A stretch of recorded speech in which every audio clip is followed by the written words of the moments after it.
Go. Hey, hey, hey! Hi, everybody. Hey, welcome. How's everybody doing? We good?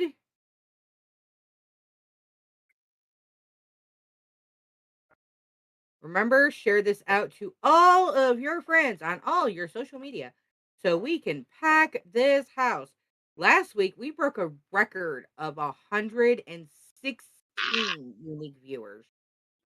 So we're definitely doing something. Holy AZ looks shit! Jeff. Did we get rated? No, we did not get rated the entire time. We did not get rated. What we had.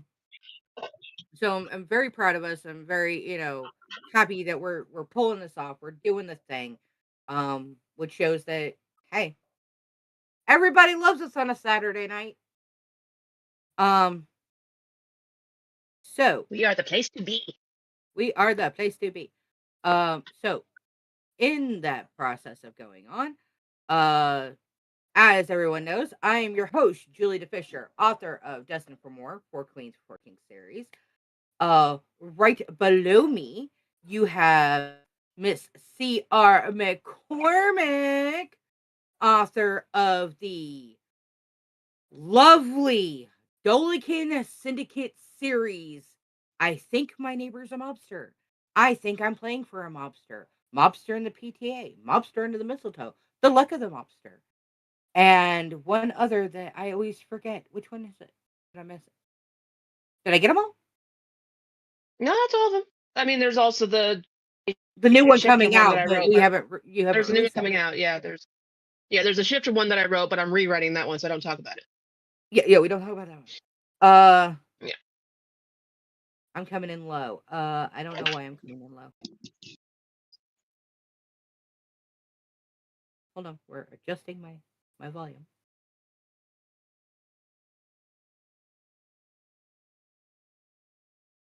Okay, can you hear me now?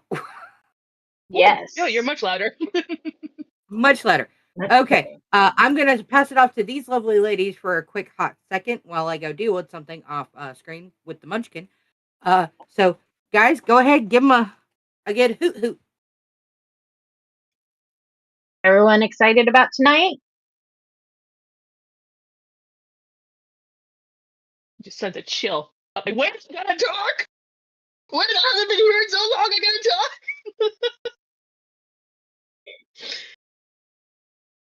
Nervous. You have no reason to be nervous, Dad said.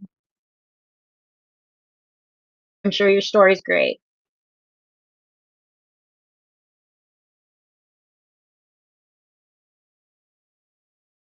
Look at all the names on the wheel. You I don't recognize. That's exciting. We've gotten some Been here new in a hot people minute. since last time you were here.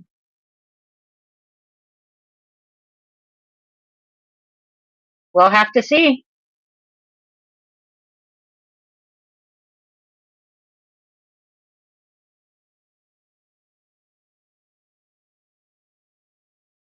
Correct. Hydrate or dihydrate. Okay.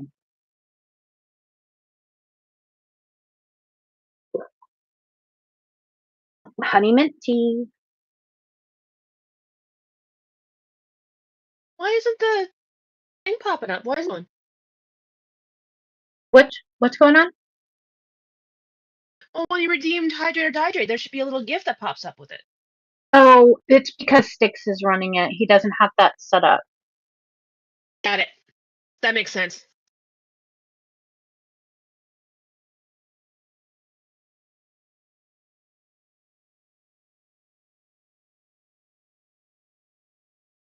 That makes sense. So do we want to do every other, or how do you want to do this tonight? I mean, I'm working on pixel art in the middle of all this, so I'm going to be a little distracted. So it's completely up to your guys' call. You are the ones in charge. I'm just here to fill a seat. I'm good reading all of them if that's what needs to happen. So, well, I think we were doing like 1 and 3, but If you feel like you need a break, then we'll jump in. If not, we're just here for the entertainment of the what the fuck were you thinking? Kind of thing. I have so many screens going right now because I'm live on my lap. I've got the stream going on my monitor, and then I'm working on my iPad. So I apologize if I'm distracted. It's like, make it stop. Okay, well, without further ado, do we have any announcements or anything that we need? Oh, yeah. Besides, wait, or you guys know, hang out to the end and take next week's prompt as usual. Other than that, I don't think we have a whole lot going on that we won't be announcing before the end of the show. So if you want to know what's going on at the end of the show, you're gonna have to stick around. Hey, Julie, look whose story's up first. Oh God, who? Is it me? I need to grab Yeah. Ah, motherfucker! iPad. Why? Why? Six, did you jinx me or something? I was like, is she gonna notice? Is she gonna notice? She's not notice. Oh. I haven't. My screen over here hasn't caught up yet. That's why I'm like, Yeah. See, like, I had oh the my. chat up live. I had the stream up live so I can actually see the chat window because otherwise I don't know who's talking. So I get to see it Okay. live. If you hear anything in the background, it's just my mother getting her laundry. Oh Lord, no, no. Why is it always getting? Okay. Okay. I get to listen to Julie's story while I'm drawing a pixel hamburger. This will be fun.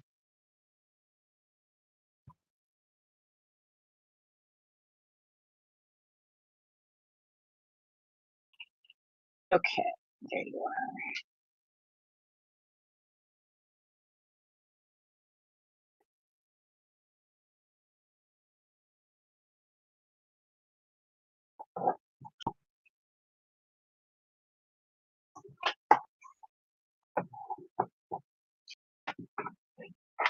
An eerie feeling had settled into Roscoe's chest from the moment she walked into the living room out of the bunks.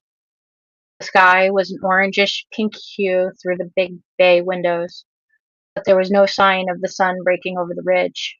Her eyes drifted to the clock hanging over the door archway to the kitchen. 6 a.m. Looks like the bulletin might be right for once, Roscoe muttered, while hurrying into the kitchen and grabbing the last of the coffee in the pot. It didn't take her long to get the nitro loaded on the trailer. Major, on the other hand, had to be reasoned with.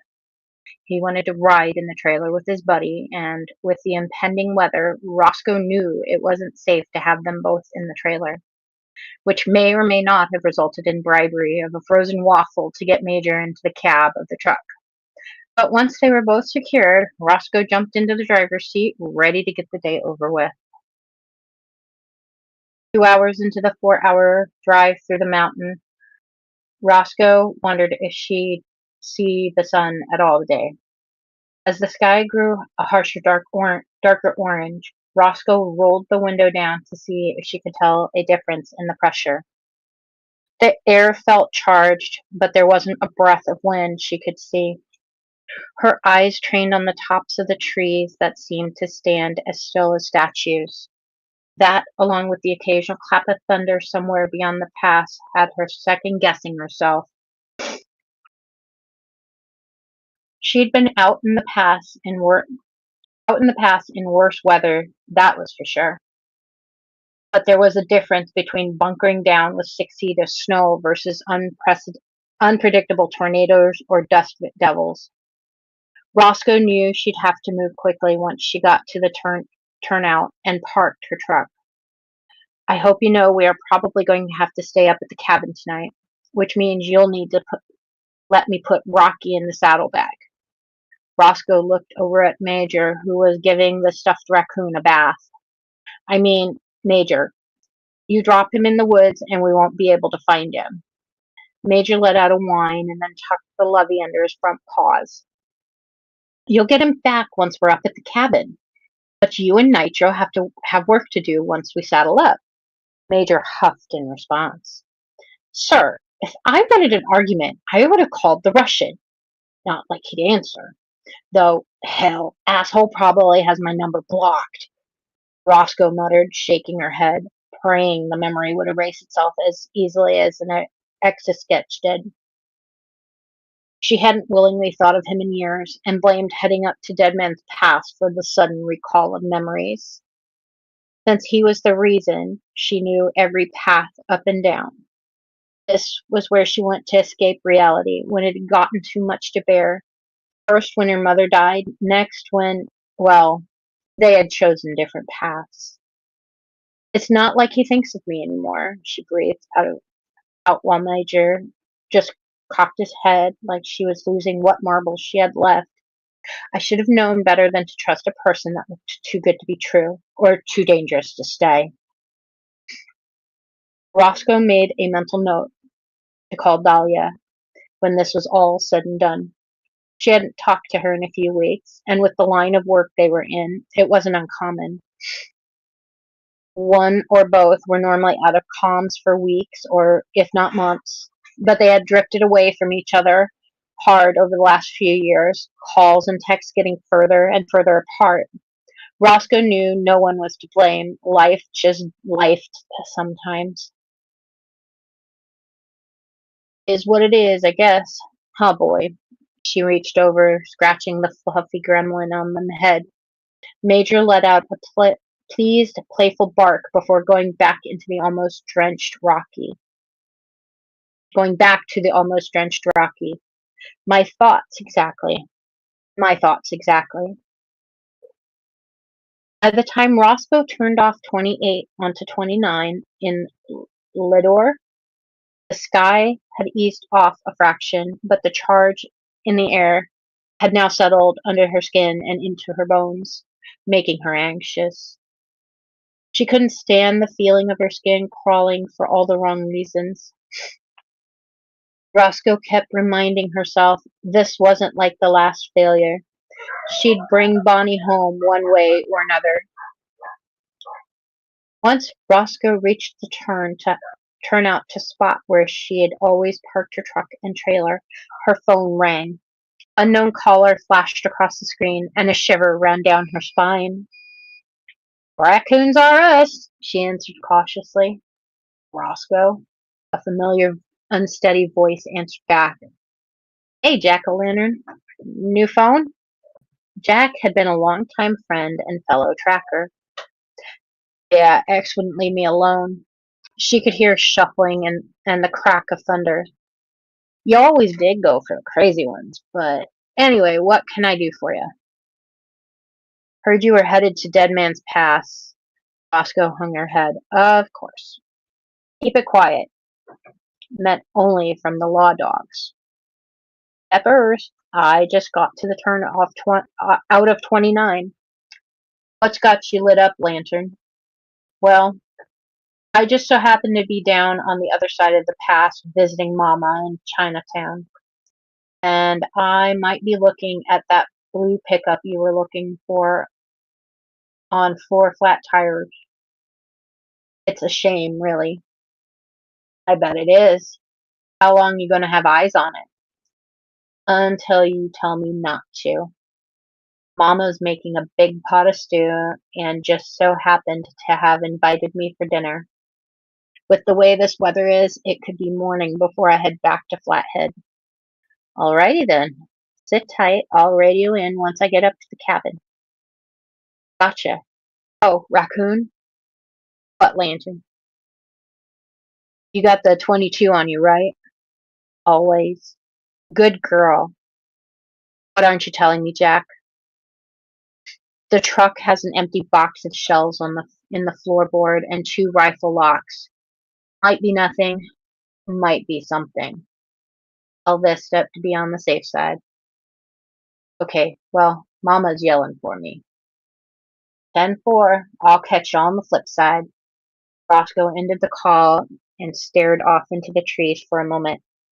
Nothing had been right about this case from the moment she had looked at that file, but here she was. No turning back now. Come on, Major, let's get suited up. We got a long ride up to the cabin. Taking the keys out of the ignition, Roscoe palmed the clear resin diamond keychain in her palm, pressing the sharp point into the heel of her hand. In her head, the heavy Russian accent. Don't get into anything you can't get out of. I came to play, she breathed, exiting the truck. It took nearly an hour to get Nitro off the trailer and saddled, along with getting Major really ready to roll out. While the turnout was secluded, everything Roscoe laid her hands on, from the saddles to her bulletproof vest, had her looking over her shoulder. She wondered who could be watching her from the trees, even if there was no proof anyone was there. Before locking up the trailer and truck, Roscoe grabbed the bag with Bonnie's jacket from the floorboard. She hoped that the impending storm wouldn't block Major from doing his job, though she had seen him track a suspect through falling snow and a downpour. This could be trickier if a dust devil popped up. Climbing up on Nitro's back, Roscoe made sure both her gun and the rifle were within reach. And as a precaution, she sent out one text message while she had service. Demon Child. Hey, baby girl. Headed up to the cabin. Strapped, keep ears up. She didn't wait for a response. Thalia rarely responded right away, but would understand to read between the lines. Roscoe had more than enough people with a knowledge of where she would be and why she was going to be there. But something deep in her gut told her that Dahlia needed to know. Dahlia had called it girl code and all those years ago, and maybe somewhere deep down Roscoe still played by those rules. Shaking the memory from her head, she opened the sealed back and waved it for Major to lift his head to catch the scent. It didn't take long before both Major and Nitro were taking off up the path with Roscoe along for the ride. 3 hours into tracking, Major let out a guttural howl and picked up the pace almost to the point of running if he hadn't been tethered to Nitro's saddle horn. The 50-foot lead pulled with such force it nearly off-stepped Nitro's pace. Roscoe knew Major had found something, and it was only a matter of time till they all came upon it. As they crested the ridge, Roscoe realized Major led them right into the Maiden Peak cabin. Her cabin, not Elk Mountain, which was the direction she had thought they had gone. Roscoe opened her mouth to ask Major if he was sure, and when she caught sight of cigarette butts littering the ground, some at various stages of decommission, she leaned over the side of Nitro and patted the very serious Major on the head, though it was hard to take the dog seriously right this second with a stuffed raccoon riding in the saddle harness upon Major's back. Question, Julie. I really have to read all 22 pages? No. That Just that's that? what that's where it ends, and then the next part starts something else. It's like, Okay. I noticed that and I'm like, why does it say two? I have to be misreading this. No, it's because That there's so many tabs open, or there's so many tabs. Gotcha. that Gotcha. that freaked me out. It freaked me out the first time I read one of Julie's stories, and I saw how much it was. It's like, there's no way. There's no way I got to do the whole thing. It's got to be just a chunk. There's no way to read the whole thing. All right. So the Russian.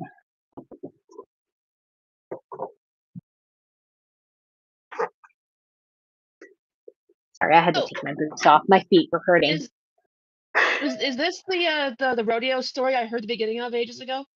Nope. Nope, this is a joint one between Izzy and Julie. Okay. See, I'm sitting here like, why does this feel vaguely familiar? I feel like I know about this. Like, I don't know about it. What is going on? That explains it because I've heard you and Izzy talking about it. Right. You have Izzy's book, which is A Whisper of Fear, and then you have my book, Yes. which is Dead or Alive. We realized Yeah. very early in one of my submissions, or I think it was one of the very first submissions, that Dead or Alive is part of the same universe. So, um, while Izzy's characters will never actually talk in my book, they are off page. They are still somewhat very much part of the story. Yeah, documents. I do the same thing. Anytime I do a submission, I just create a separate PDF file with what needs to be read. Which is That's what I why do. it accidentally got sent in white last time. I apologize because my Word was misbehaving, so I couldn't do the whole convert Word to PDF. So I just exported directly from Scrivener, and I write in dark mode. So it's a PDF with a white background and white letters. I am so sorry. Not the first time that's happened. I mean, honestly. But was that dun dun dun or Yeah, that was done. Sorry. It's yeah. very, very. I'm loving the raccoon bit with the dog. That's fucking hilarious. I'm assuming that's a dog Yes, because Major is a dog. that's a very He interesting. is a That's a very interesting Alaskan relationship she Malamute. had. He's Oh, Alaskan Malamute and Timberwolf. So he's the this is very, very Siamese Documentary's the one interesting. with wolf. Huey, right? What? Yeah. Documentary's the one with Huey, right? Yes. I'm sitting here like this is going to be a very interesting relationship she has with this dude if this is a guy. No, Major's a dog and Nitro's a horse. Yeah, Nitro's a it worked out that Nitro was a Palomino. horse. Yeah. Nitro is a Palomino 16 and a half hand gelding. That's you literally just described one of my first childhood horses. I had half quarter horse, half draft horse that was colored like a Palomino. Yeah. I loved him. His name was Scout. And he is Okay. out the same bloodline of Dynamite that we heard of in the other part of the story. Yeah.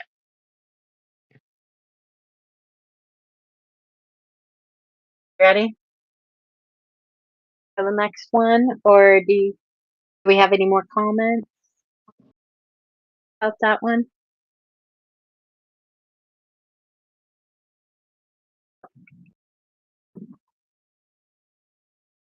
All right.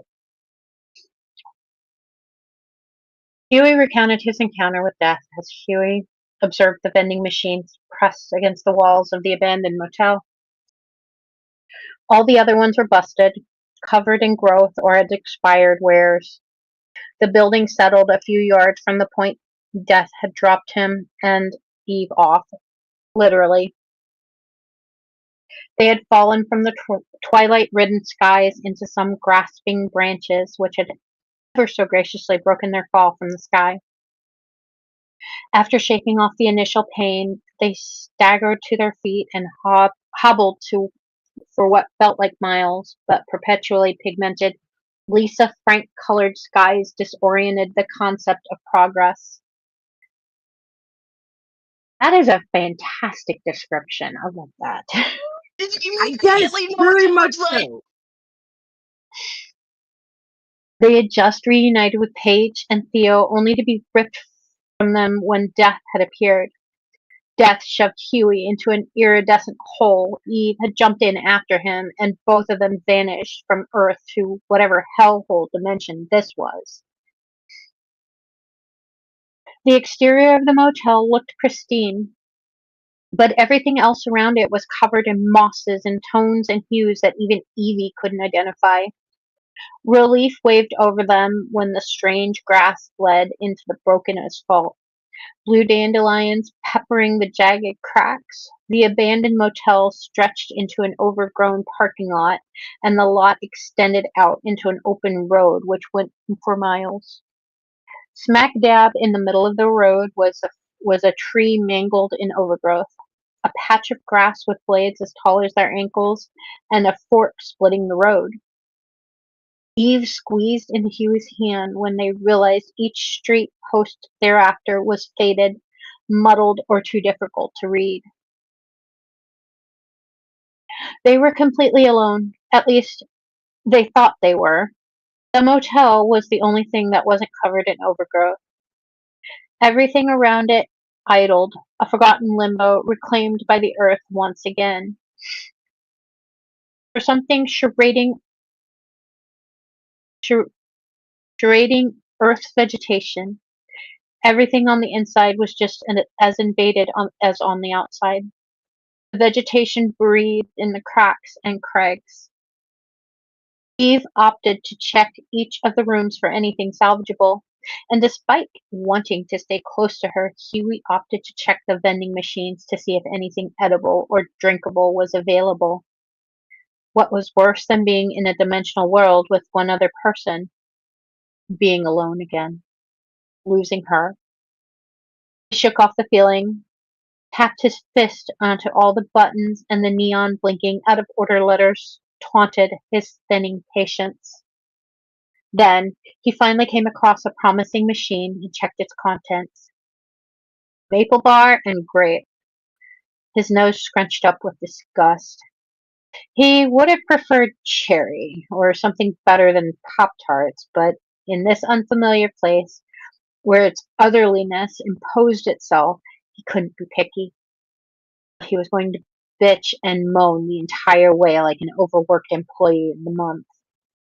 He wondered if this unease is what Alaskans felt like, where it's always daytime in the summer and then suddenly it's night, except the skies were always ridden in that disgusting pink tone. If he blinked gradually enough, the whole 13 hours could pass by. They had to be careful if they wanted to get out of there within the next century. On that note, how the hell were they going to return back to their own world?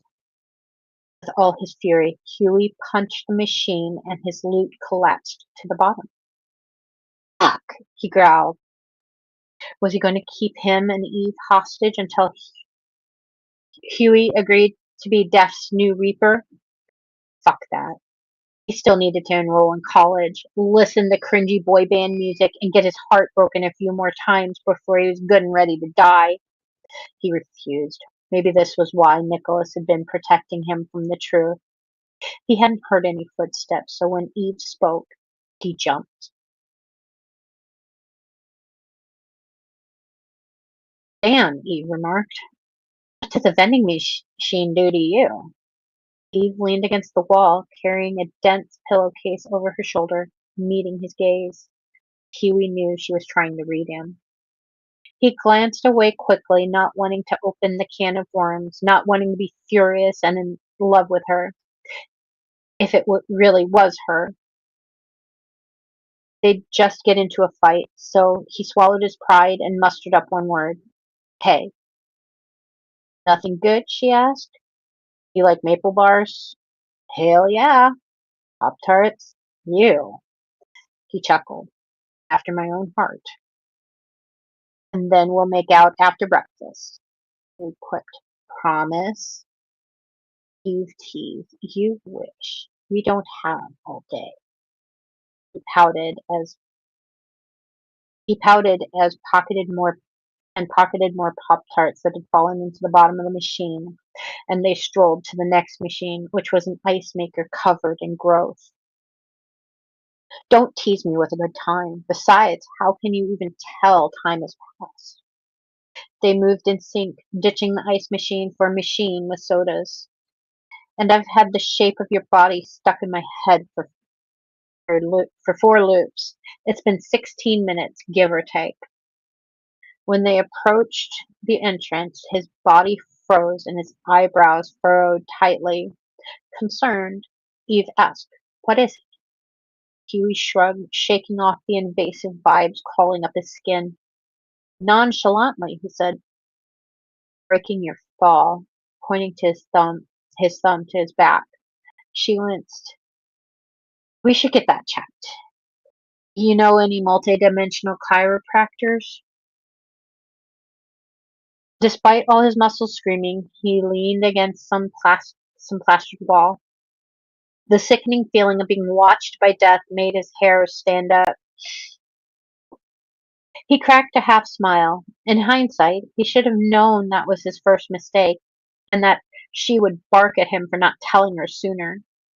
He brushed off his instincts and continued, pointing a finger to a full trash bin, a hint of an orange wrapper stretching out.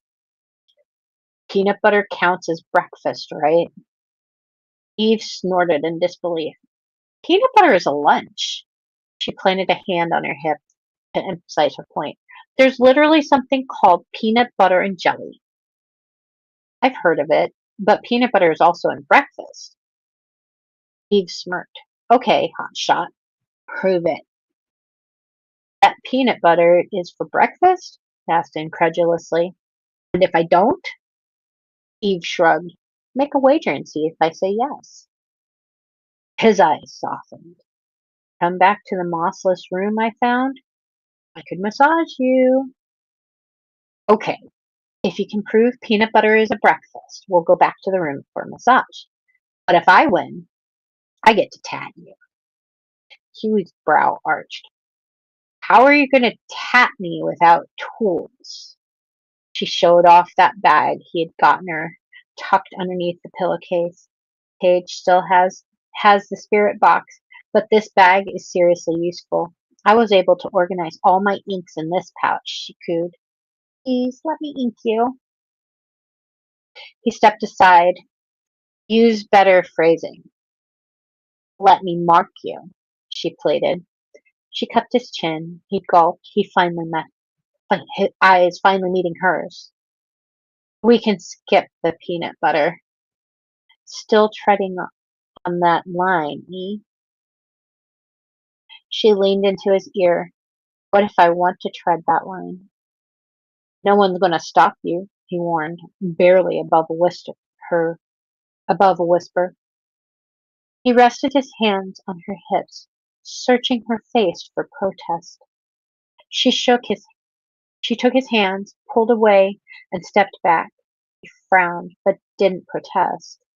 Something about her essence felt otherworldly, part of this world. Even if they checked their phones, it would be frozen in time. The only sure method they had was to trust that she had that earworm locked on repeat. They had no way of contacting home, no service, and limited rations and water. Those thoughts dissolved as Eve stroked his cheek. Eve, he asked, is this really you? Please don't be a figment of my imagination. She winked. The one and only. Huey chewed his lip and then asked, do you still have it? My mother's photo? Eve pulled out the crinkled photograph from her pocket, and Huey tucked his chin in the crook of her neck. It was Julianne. Something earthly, familiar. In the image, a blonde woman smiled, dressed in a white vintage dress. When the tattoo artist turned it over, the address was still faded on the back. He exhaled all of his relief. Eve flipped the photo over and over, squinting at the address written by her mother, and then the still image of the winding road behind her.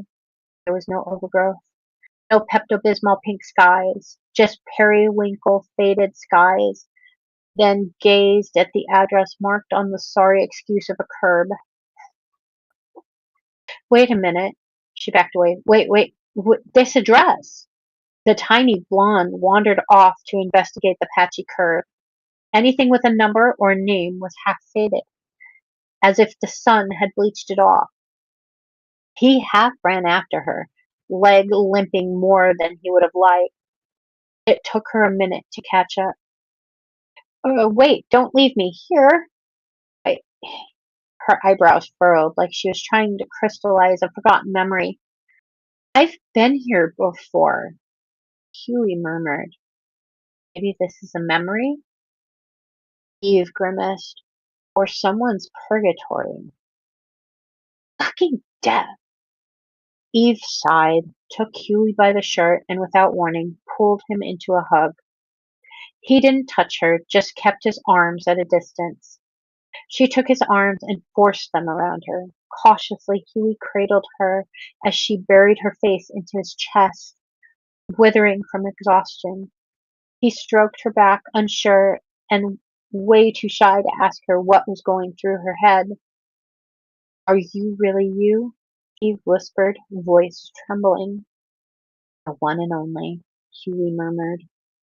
From his chest, Evie looked up to Hughie, her eyes glossy from tears. She whispered, How can I tell? He drowned her in her he drowned in her overwhelming presence and wondered vaguely if she was pushing out her feelings to him. She was scared of this place, whether or not they would get home, and a few other things Hughie struggled to interpret. He wiped some tears with his thumbs. What does your gut say? She laughed weakly. I don't know. He developed the intense urge to kiss off the tears, but he resisted and settled to resting his chin in the crook of her neck. Heart pulse on your neck, he murmured. That was your dad's BPM. She murmured, I told you when we got back from the hospital.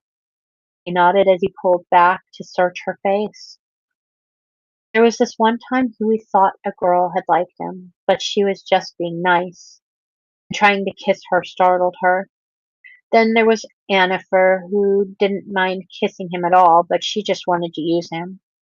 Just like Death wanted to use him. Death doesn't want Huey. He wants the one everyone calls Hellspawn or Miracle Boy. But this was Eve, the girl who scowled every day throughout high school, who knew nothing about Huey's past. No, that was all Matthew's past. When Matthew had died that day, Huey was born. His family made sure of it before they met up with Padre Nicholas. But Eve didn't care. It's just as she said, Matthew and Huey were just names. She's in love with him. The barely spoken words scratched his brain the right way as she closed the gap between them. When her lips met his, the strange world around them took a whole breath to watch. He held her face and savored the way her cold lips made goosebumps trail his neck. Electricity rode up and down his spine like a rogue high striker. She took his pockets and slipped her hands in, and their lips didn't just meet once, much to his delight. Huey guided Eve to the mangled tree and hoisted her onto his hips.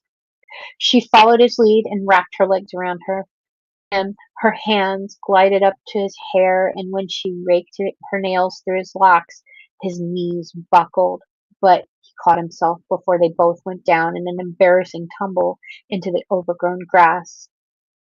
He held her close as they fell, taking the brunt of the fall. Evie giggled, her lips smiling against his mouth. Not at him, but with him as he nervously chuckled. Her back pressed against the grassy overgrowth as he proceeded to find places he was allowed to kiss.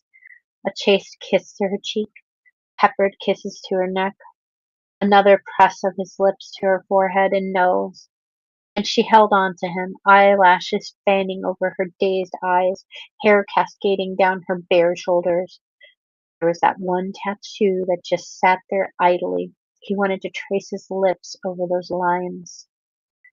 Beautiful, he murmured. You just like my human half. And show me the other half. Eve peeled away from him, her shock erupted off her. Have you completely lost your marbles? Maybe, he murmured. Show me. I won't run away. Besides, we have a road to investigate. She scoffed. You're impossible. To which he smirked. Only to you, Eve. Don't say I'm beautiful. I know it's a lie. Will you settle with being called pretty girl then? She snorted. You're so full of it. Grin. Maybe. Come on, show me that pretty face. Let me prove you wrong. Her gaze went soft on him. She chewed her lip, obviously debating whether or not she'd show him. And then, half her form changed before his eyes. It was like the youth had been sucked out from Evie, half dead, half alive.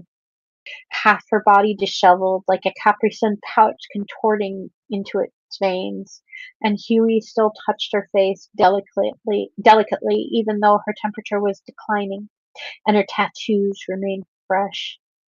He hadn't even noticed that her feet had turned into hooves. Satisfied? She asked. Even her voice was ghostly. He took her by the chin, and she smiled shyly. There's my pretty girl, he said roughly. Now then, we have a road to walk. They needed to find an exit. But first, it wouldn't hurt to follow a trail, would it? Eve shook her head, and within seconds her youth returned. There's something else I want to do first. Dun dun dun.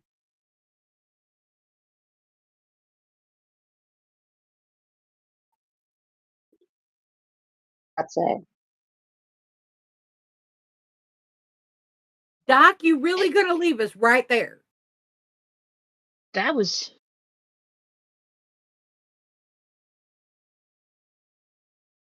Yeah, it was a fun ride, wasn't it, Drizzt? That was, oh my god. Yeah, it was super cute. But it's taken a minute to get to this point in the story. So for us, it's like, okay, we know this, we know this part, and it's just fuck. Luna. And now it's time for Luna.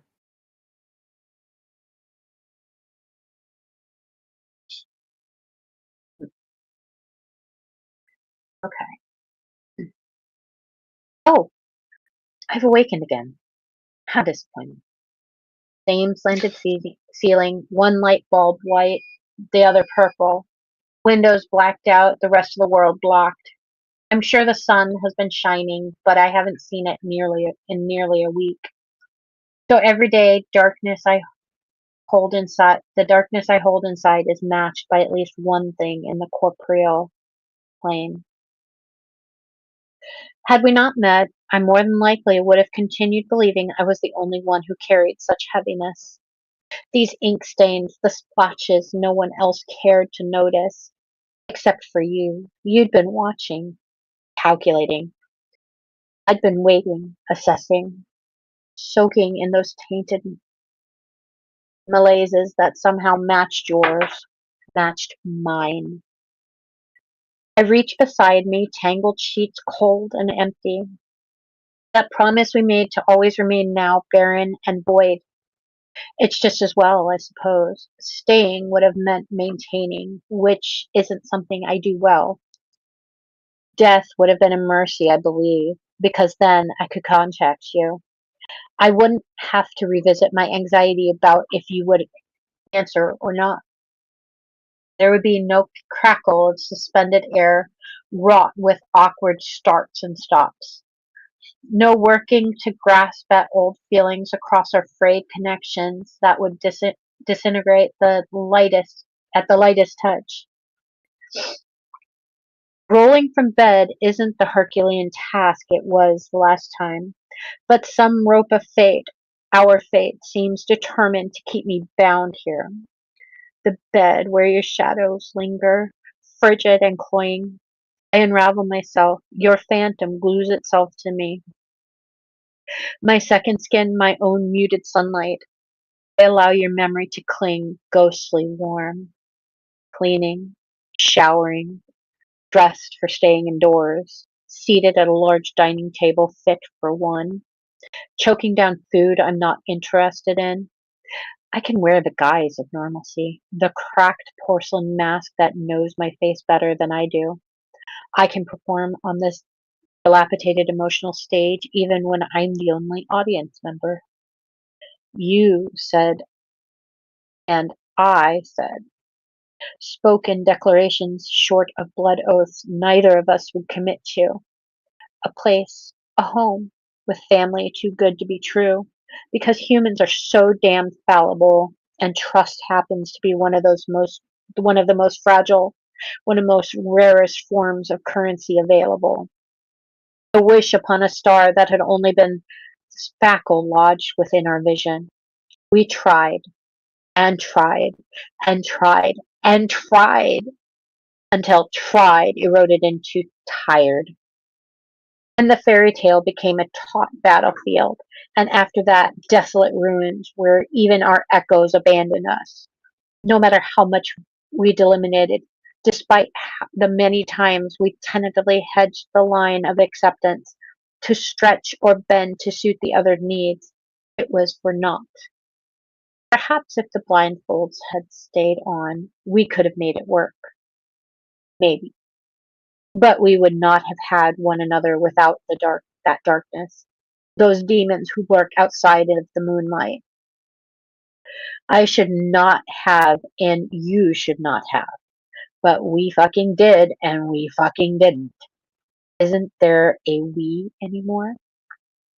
Mayhaps it'd be less cruel, less painful had we not met. This hot agony would not be alive and breeding if that were the case. But neither would I know that I am capable of love that rivals an ocean's depths. And I would never want to erase your gorgeous smile from my memories. Never would I want your deep, soothing voice to stop leaving butterflies in my stomach. May you never forget me, or the ways I could spring strawberry red onto your cheeks, or evoke sunlight within your hypnotic gaze. May we never forget the good and lovely we inspired within each other. Never, never, never, never. So, for that, for you, I'm thankful, grateful. My phone buzzes from beside my hand on the table, breaking me from my stupor. It's you, and I know it. Even without looking, I know it. So far away, yet still too close. Trembling terribly, I rest my hand on my phone, gripping it, unable to swallow my nerves. I flip my phone over. Dun dun dun.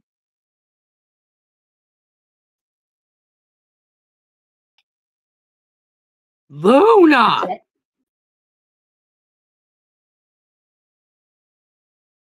I need to mute for a second. Whoa! Talk about, dragging us down to the pits.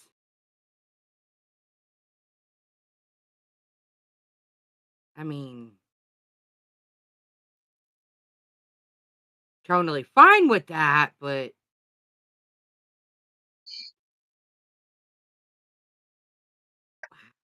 I mean,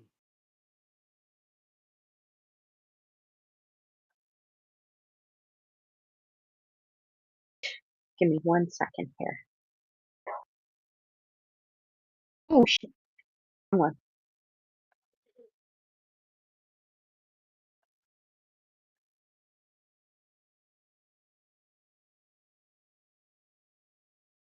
that was that was dark. Um, though I think we've all been in that era that we know exactly what that feels like.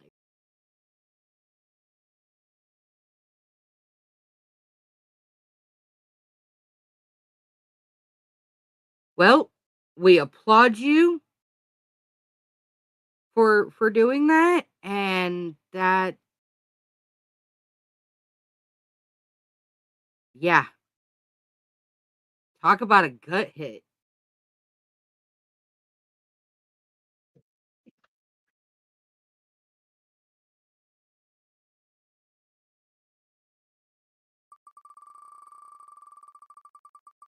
Yes, big round of applause for Kesh tonight.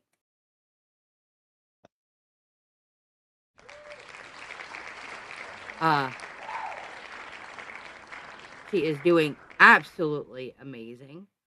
Uh, hope everybody's having a good time. I know we didn't do our usual intro of grab your snacks.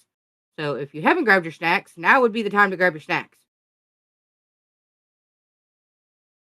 Of course, I missed the last 2 minutes of that because my headphones died. So We get these things working again, and I think they are.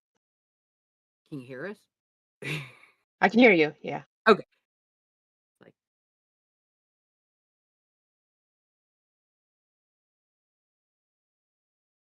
talk about flabbergasting the hosts. I mean, it's just wow.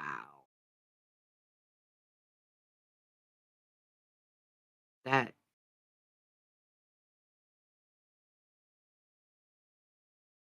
yeah, now would be the time to grab food, drinks, emotional support lovies, whatever you got, whatever you need. Sorry, Uh my son tried to call. Gotcha. Uh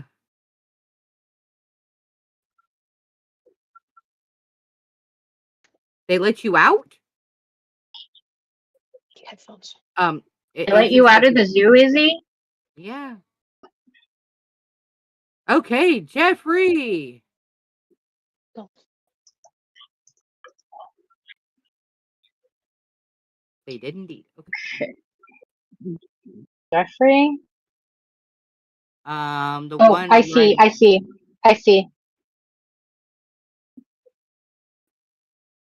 Argue that Izzy is on the lam, and the zoo's gonna be hunting her in a few minutes. Okay. Everyone ready?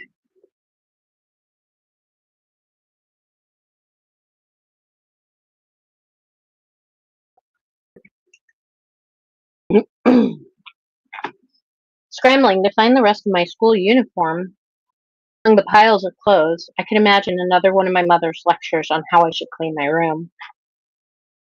Voice echoing from the kitchen down the hall, my mother said, "Lucy, hurry up. You're going to be late for school." I yelled back, "I'll be right there," as I frantically slipped on a sock I found under a sweater. Satisfied with my appearance, I rushed out of my room, past the kitchen, and halted at the front door where my bag and shoes were. "Don't you dare leave this house without grabbing something to eat, young lady," scolded my mother. Rushing into the kitchen, I grabbed a piece of toast my mother had left on the counter and spread some strawberry jam on it.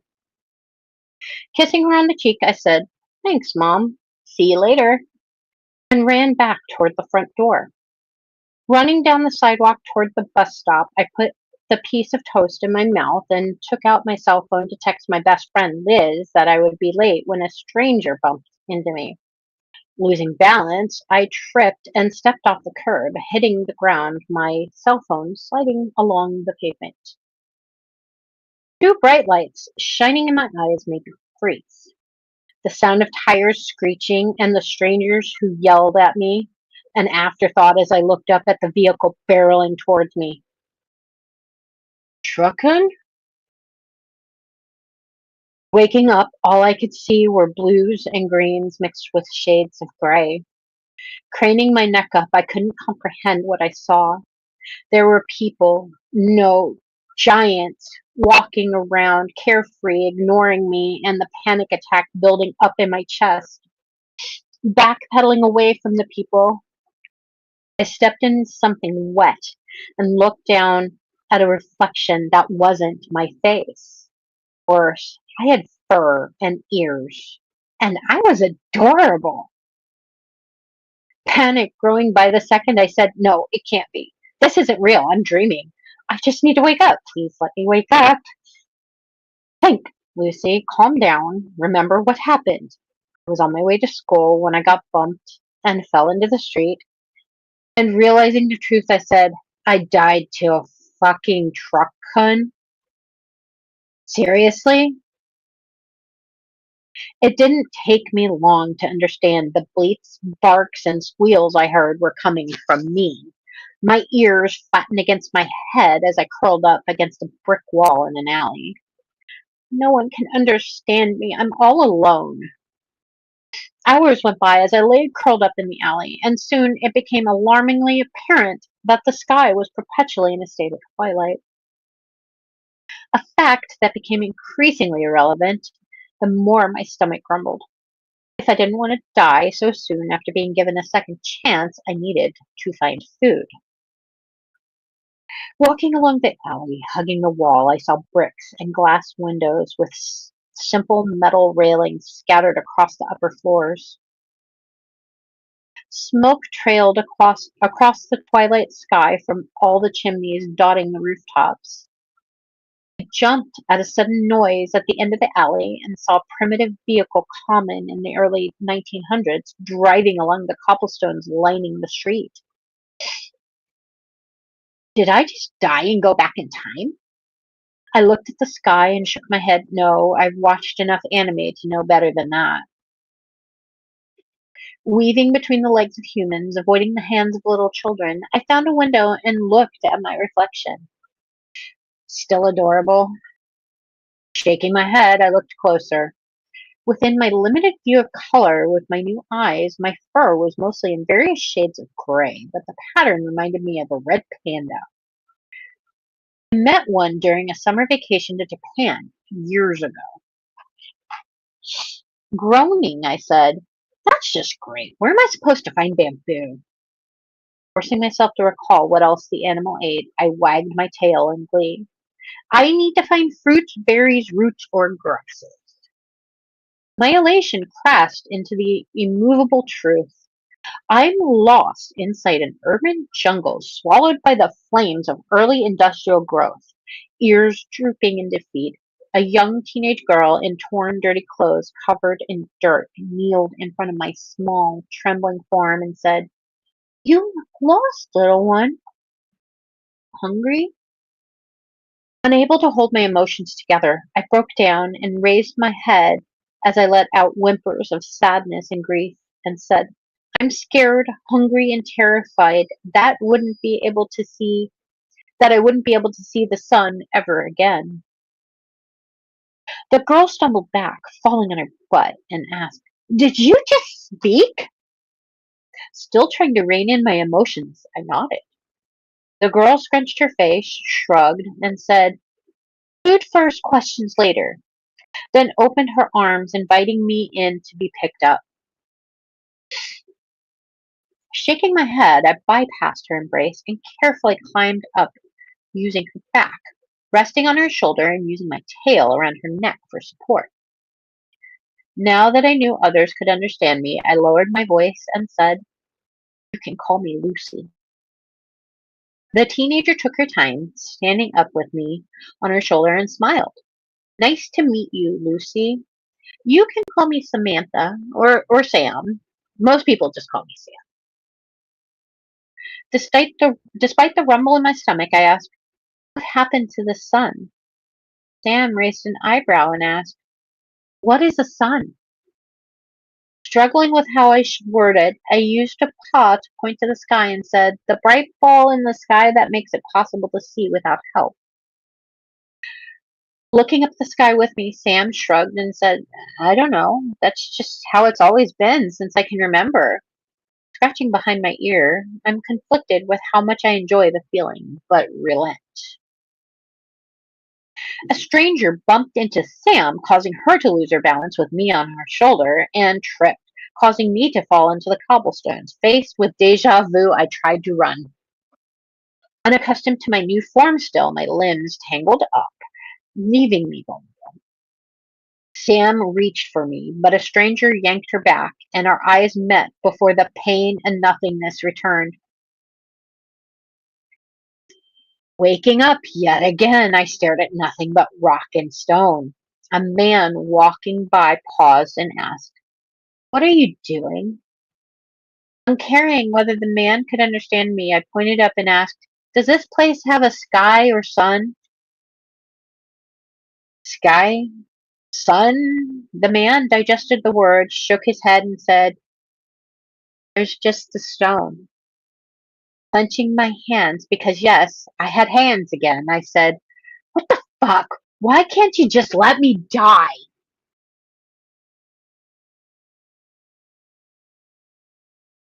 Dun dun dun. Jeffrey! What the fuck are you doing, man? Why? Why? Why? That was a ride. Again, fun to read. Fun to read. I like Why? his writing. Not It's why. fun to read. Like not I why. think that's 2 in a row now. Yeah, that's definitely a 404 error. Hey, I think we're missing some stories. Oh no, there they are. Never mind. No, I cleared him out of the inbox first. Yeah. All right. Who's our next victim? I mean, submitter.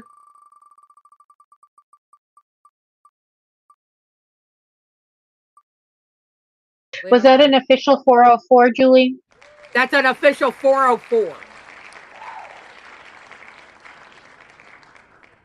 Oh, Ace. Oh, this is a short one.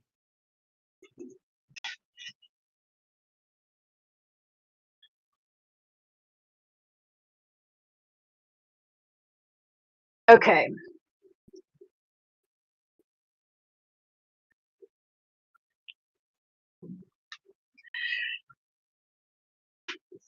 Carter, do you see that sky out there?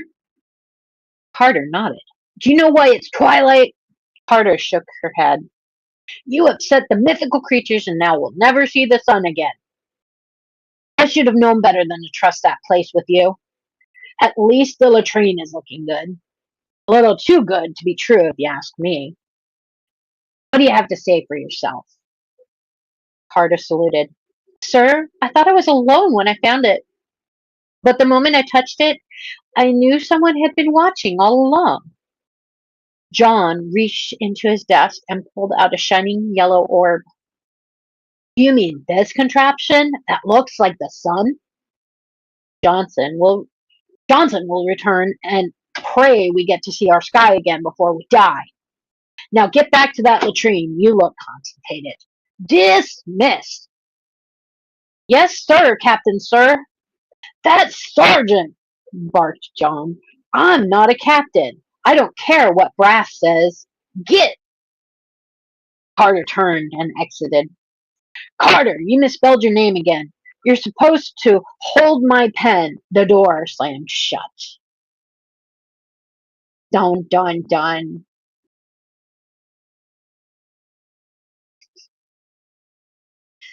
I can't tell if Julie. No, her lips moved. Never mind. Yeah, really is.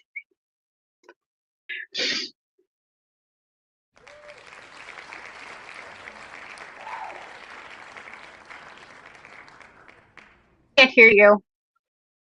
Is that intentional? Are you doing a mic mute? Is that what this is? I think we have a mic mute. Okay, Trisha.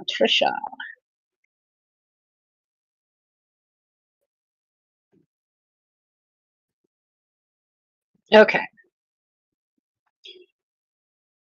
Oh, Trisha. Always short and sweet.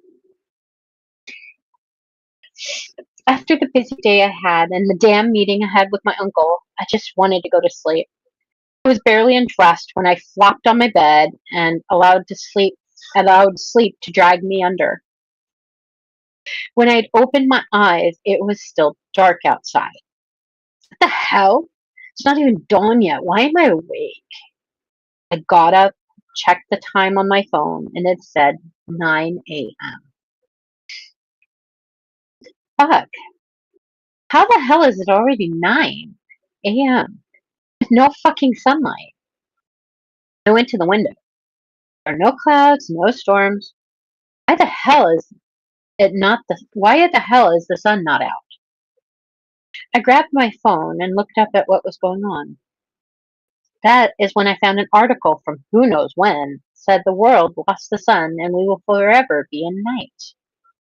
Vampires were taking advantage of the fact the sun was gone. They were having feeding sprees. Not many humans survived the attack. The odd thing was somehow we are not freezing without the sun, and the scary thing was the moon is full more often. No one was able to explain the reasoning behind that. I put my phone back down. Oh fuck. I sat shocked and then felt myself panic. I just shifted for the first time a few days ago. How the hell am I supposed to shift every few days? I will be in an animal form more than I will be in human form. After talking to my uncle who already has been that way is losing him. After talking to my uncle who already has been that way is losing himself to the beast he was becoming. I was shaking so hard that I could barely call Peter. He has to know how I am going to handle this. The phone rang through to his voicemail. Fuck, I cried. Why the fuck did the sun go? Why did it go? I cannot let myself be like my uncle. I want to keep my human side. I woke up still crying in the dark. I thought it was real and looked at my phone to see if Peter had called me back. He had not called yet. I got up to open the curtain and to get a little bit of light from the stars. When they were open, the sun was shining. I started crying tears of relief. It was a dream. Oh, thank goodness it was a dream. Just then, my phone rang, making me jump. It was the cafe's number. Hello, I answered.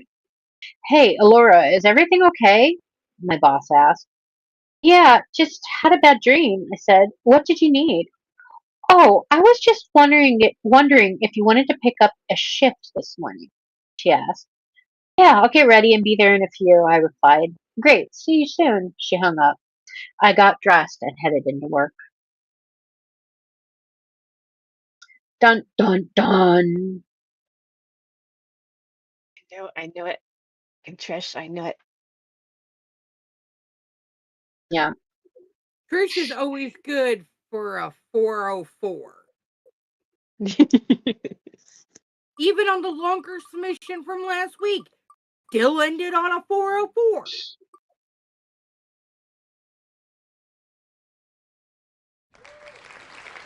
How do we only have 3 left? Wow. I was just Okay. about to ask that. We Burning just through these. do it. We just doing the damn thing. So let's keep it moving. Plowing through. It's only 9:13. How are we only having 3 left? No scuff. I mean, yeah, that helped. Captain Scuff is not has not or I'm sorry, Specialist Scuff has not waddled their ass out of the penguin exhibit. Hey, Sticks, quick question. Is it all 14 pages? Can't be. That'd be way over 2,500 words.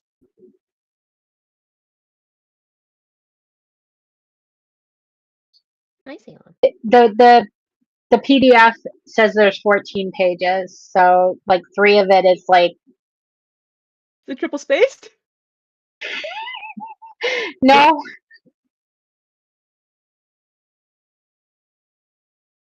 No, Probably a large font.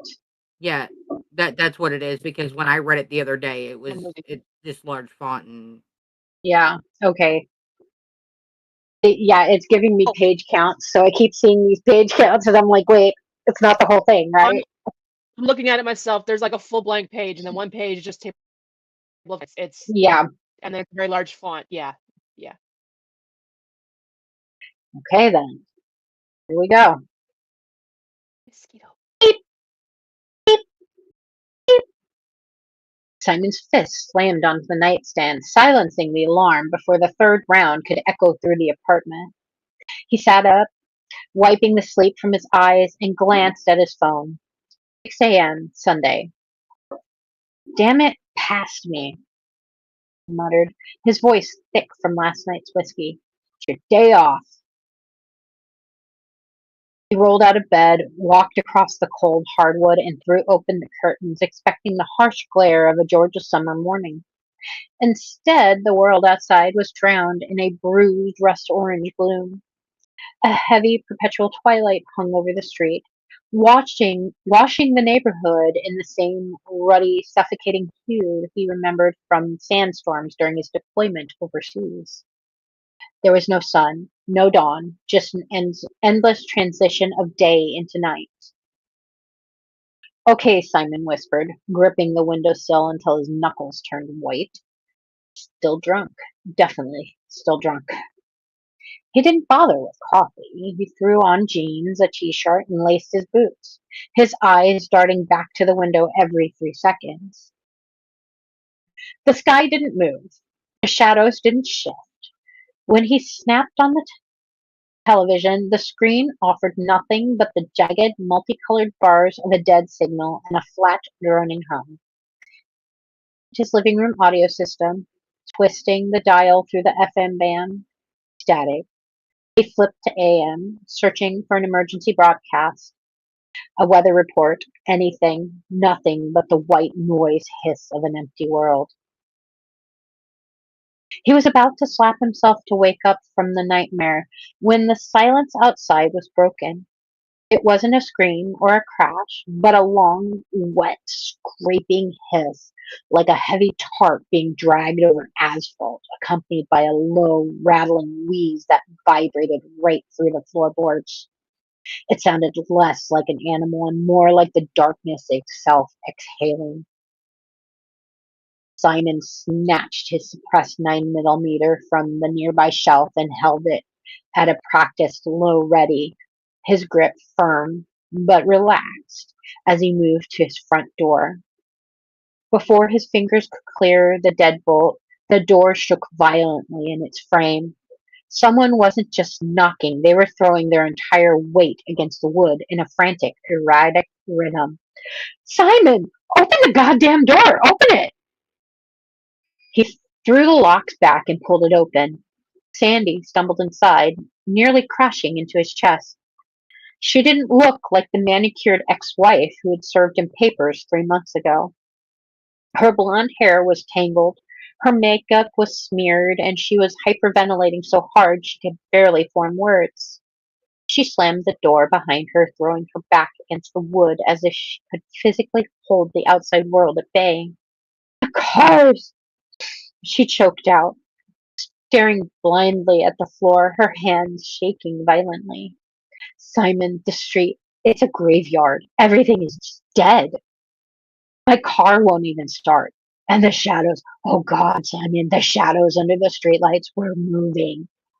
Simon lowered the pistol slightly, his voice dropping into a calm, authoritative command tone. Calm down, breathe. Something chased you. I don't know, she shrieked, her voice cracking into the full-blown hysteria. I ran the whole block. There were noises, things moaning in the dark behind me. I didn't see them. I just ran. Simon, what is wrong with the sky? Where is the sun? The radio static, which had been providing a low backdrop to Sandy's shallow breathing, suddenly cut out. A sharp pop echoed from the speakers, followed by a faint, crackling female voice. Listening. If anyone, this is not a recording. Today is day 547 since the dimming. We still don't know why the sun. Turn it up, Sandy hissed, lunging toward the audio system and twisting the volume knob all the way to the right. Trapped in twilight, the voice surged into the room, louder now, filled with a teeny, desperate edge. My name is Candace. We have a coalition in Maine. Food, clean water, shelter. If you can make it here safely, beware the shades. They blend into the shadows. They are blind, but they're hearing. If you lose light, use light, or if you make noise, they will. The signal died. The calm warning voice vanished, instantly replaced by a deafening blown out wall of roaring white noise static at a maximum volume. Simon lunged across the living room, his boots skidding on the hardwood as he slapped the power button on the receiver. The roar cut out. The sudden silence in the apartment was absolute. Simon froze in a half crouch, his pistol raised slightly, his heart hammering against his ribs. He looked at Sandy. She was paralyzed, her hand still hovering near the volume dial, her jaw slapped. Don't move, Simon breathed, the word barely a whisper. Don't make a sound. 2 seconds of agonizing quiet passed. 3. Crash! The reinforced glass of the living room window bowed inward with a sickening screech. A massive, formless weight slammed against the pane, casting a shifting dark blotch against the rust-orange twilight outside. It didn't look like an animal. It looked like a cluster of jagged, solid shadows pressing flat against the glass, accompanied by the same scraping hiss Simon had heard earlier, only this time it included a furious, wet clicking sound. The glass splintered, spider webs of white cracking across the view. Sandy let out a sharp, terrified shriek instinctively. Oh, Sandy let out a sharp, terrified shriek, instinctively pulling her cell phone from her pocket and activating the flashlight function to see what was happening. The bright artificial glare of the LED illuminated the dark living room and the window. The moment the phone's light hit the glass, the creature went into a violent frenzy. The wet clicking sound turned into a deafening screech. The mass of shadows didn't just press against the glass, it began thrashing, throwing its formless weight against the fracturing pane with terrifying speed, actively trying to destroy the light source. It wasn't hunting by sight, it was reacting to the light like a cornered animal. Turn it off! Simon roared, abandoning his noise discipline as he lunged forward. He snatched the phone from Sandy's hand and shoved it down in the couch cushion, plunging the room back into the dim light filtering through the creature's form. Instantly, the frantic thrashing stopped. The creature remained pressed against the cracked glass, its wet, heavy breath fogging the pane. It was still again. It was listening, searching. It couldn't see them, but it knew the light had come from inside. Simon kept his hand clamped over the phone on the couch, his other arm extended, keeping Sandy pinned behind him. He didn't dare look back at her. He just held his breath, his eyes locked on the shifting, shadowy mass pressed against the splintered glass. The silence stretched. 5 seconds, 10. Outside the creature's clicking began to slow, dropping in frequency like a Geiger counter moving away from the radiation. The frantic, erratic breathing fogging the window smoothed out into a low, rattling wheeze. It tilted its formless mass, the jagged edges of its shadow-like body rippling against the dim sky as it listened for a shout, a footstep, anything. Nothing moved in the room. Simon's chest burned from, from holding his breath, but he remained a statue. Finally, with a soft sucking sound, the pressure on the window eased. The dark blotch slid downward, bleeding off the glass and back into the long, heavy shadows of the yard below. It didn't retreat in a hurry. It simply drifted away, losing interest in the moment the environment returned to a calm, still state. Simon let out a slow, controlled exhale through his nose. He waited another full 30 seconds before lowering his pistol and turning to Sandy. They're mindless, he whispered, his voice barely audible. No sight, vegetation to light, short-term memory for sound. If you do that again, I will leave you here. Do you understand me? Sandy nodded frantically, her hands pressed over her mouth, tears cutting clean lines through the smeared makeup on her cheeks. Stay here, don't touch anything, Simon commanded softly. He didn't waste time. He moved with silent military efficiency through the house. The world had a year and a half head start on this apocalypse, and his utilities were on a ticking clock. He hit the kitchen first, carefully placing non-perishable canned goods, jars of peanut butter, and a few lingering MREs straight from his pantry into a heavy canvas duffel. Next, he went for his bedroom gear closet. He grabbed his old army rucksack, set it on the bed, and packed it with cold weather layers, water purification tablets, a poncho liner, and infantry first aid kits. He unlocked the small gun locker in the corner, bypassing his hunting rifles and shotguns to pull out his AR-15. He was fully kitted out from his Delta days, sporting a low-power optic, an IR laser, and a heavy suppressor. He checked that the chamber was clear before sliding a magazine of subsonic ammunition into the weapon. The specialized rounds would work in tandem with the suppressor to keep the report nearly silent. He strapped a low-profile chest rig over his t-shirt, sliding 3 spare magazines into the pouches, and holstered the suppressed 9mm at his hip. Then he grabbed a drag bag and began filling it with all the spare ammo he had for the rifle and pistol. When he returned to the living room, bags over each shoulder and a rifle slung low, Sandy was still frozen by the couch, staring at the tactical loadout with wide eyes. Simon looked her up and down, taking in her tennis shoes and flimsy sundress. He brought her a pair of his own thick wool socks and an old set of rugged combat boots and one of his military field jackets. Put those on. Tie them tight, Simon ordered, his voice leaving barely more than a breath, but leaving no room for argument.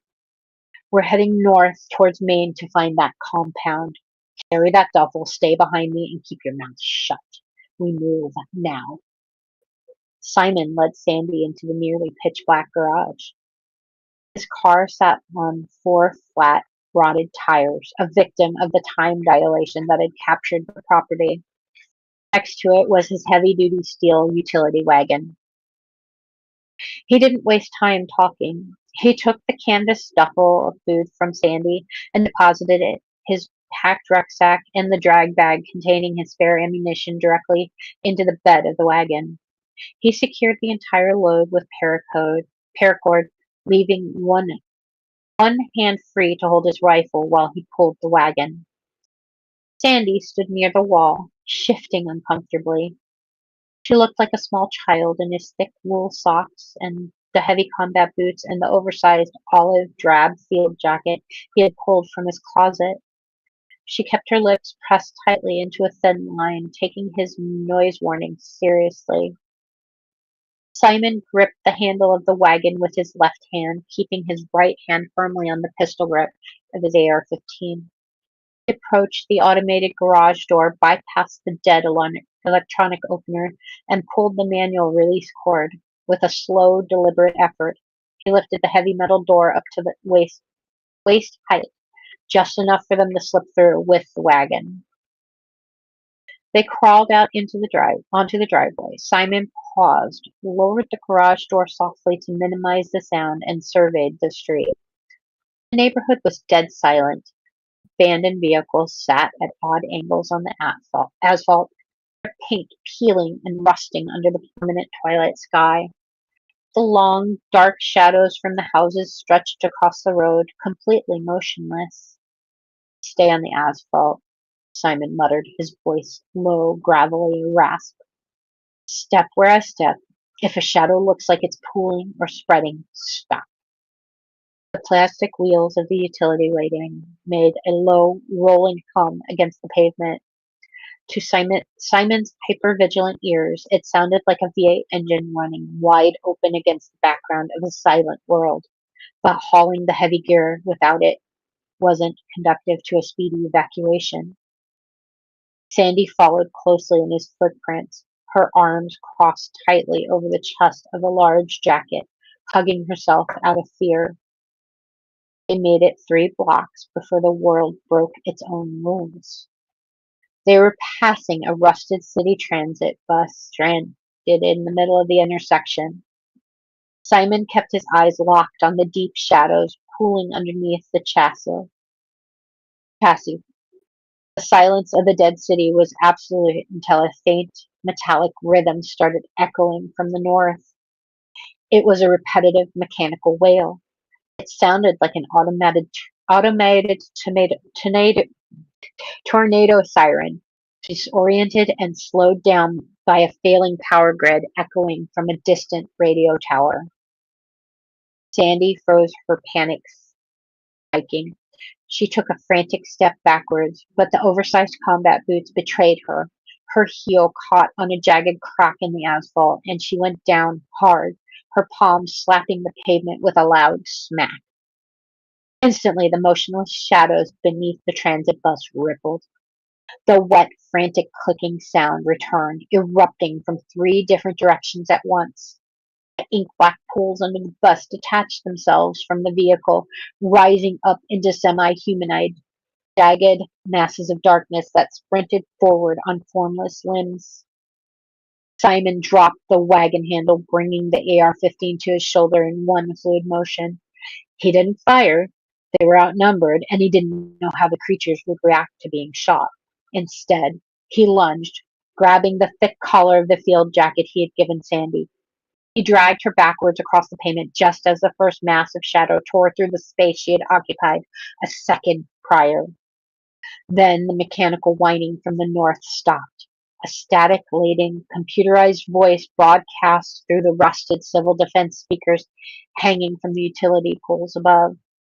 Attention, citizens. Curfew is now over. Step outside to receive your mandatory allocation of daylight. It was a lifeless, automated loop, a martial law-like order from a government that had fallen over a year ago.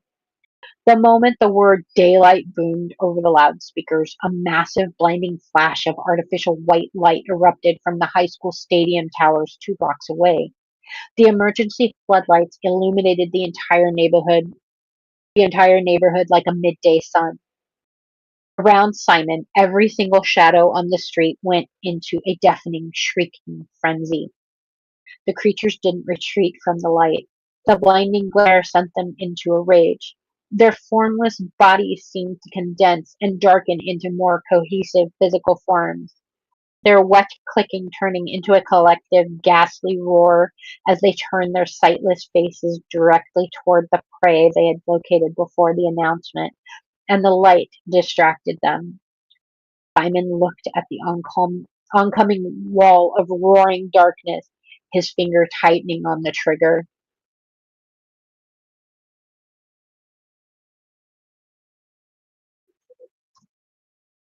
Okay, I know I've read this already, but where's the rest of it? And I was worried about 14 pages. Sticks!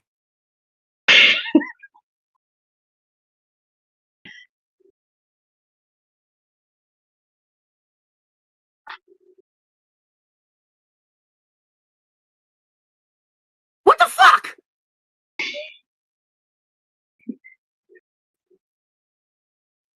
No comment. I bet there's no fucking comment. Oh, he managed to do it on his own account too. Yeah, you might. Yeah.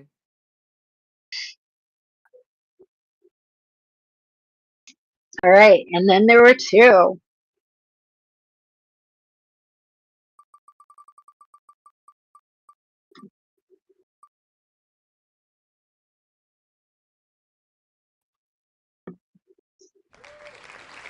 Y'all are putting this tea to work.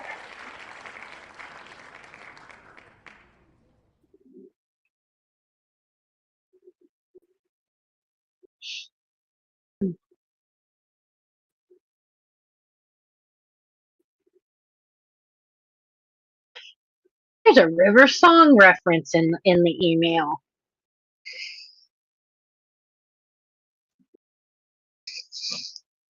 All right.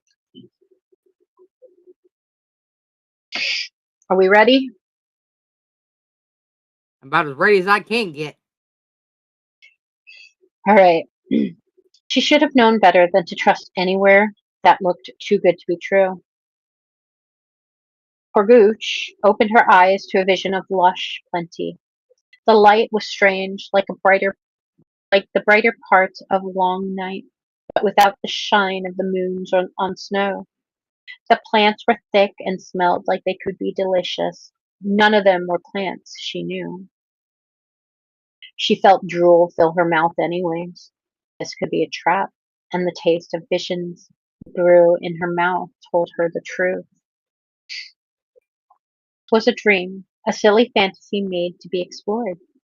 something that would tell her the truth, her future, and her fate. Maybe this dream of strange plenty might be a sign. Horguch rose from her sleeping curl, reaching for a weapon by her side. There was none. Of course not. The vision brew only gave you what you needed. According to the brew, she needed little else but the clothes on her body and her wits. Wits are the knife you always have, she remembered the elder telling her when she was tiny. Always keep them sharp and ready. Visions from the brew would not make things easy. She had to survive whatever challenge this was. If you died in the dream world, the body in the waking world would be open for bad spirits to take it over. This was her journey, from child to adult. Therefore, to move, she had to move, find her meaning, find her destiny. Perguch raised her guard as she turned, looking for a path. Where there was wildlife, there was a trail. Her choice of trail was just as important as being ready for a new challenge. 5 presented themselves, proper for a vision quest, 1 for each digit of the hand. The right one to pick was the thickest and shortest because the thumb was what made the hand. Perguch sang the prayers. Ancestors and good spirits, hear me. I come seeking knowledge. I come to gather omens, and I come in peace with no violence in my heart. I ask only that you allow me to find food when I hunger, good water when I thirst, and the omens that I seek. She put 1 foot on the thumb path and watched plants shift and change around it. Dream stuff. She may not be permitted to use the plants. She had given the spirits of the dream world her bargain, and now she had to abide by it. Keep on the path. Do not allow the spirits to distract you. Do not allow the visions on either side to capture your interest. Defend it if attacked, but do not seek revenge, and especially do not attack first. No matter how close Portage heard the rustling in the underbrush, no matter what alien whispering she heard as she passed, this was the gauntlet of determination, made to test a warrior's ability to stay on task. That it also tested bravery was meat added to the cook fires. Don't think about food, not yet. The thumb path only seemed short. Such was the way of the vision quest. 20 cautious steps along, it bent, warped, twisted. Resist the temptation to look back. The only way to move forward was to move forward. Taking time to look behind only slowed the moving feet. Eyes open for branching paths, senses keen for omens. Porguch tried carefully. Anything could be a sign, anything could be an omen. 4 branches presented themselves, seemingly straight, 3 thin, 1 thick. What manner of creature only had 3 fingers and a thumb? The choice waiting at the end of each path had a meaning. Blade, club, shield, each were different protectors of the tribe. Blade for the hunters, club for the shaman who used nature against threat or food, shield for those who protected the tribe lands by clearing them of invaders. Horguch stopped her foot from moving towards the shield. No, women didn't often become warriors. She knew the threat that was troubling the elders. The invaders who grew tall trees where no tall trees should ever grow. Those who ripped up the tribal crops and churned the land with foul smells. Those who brought strange beasts to the steppes.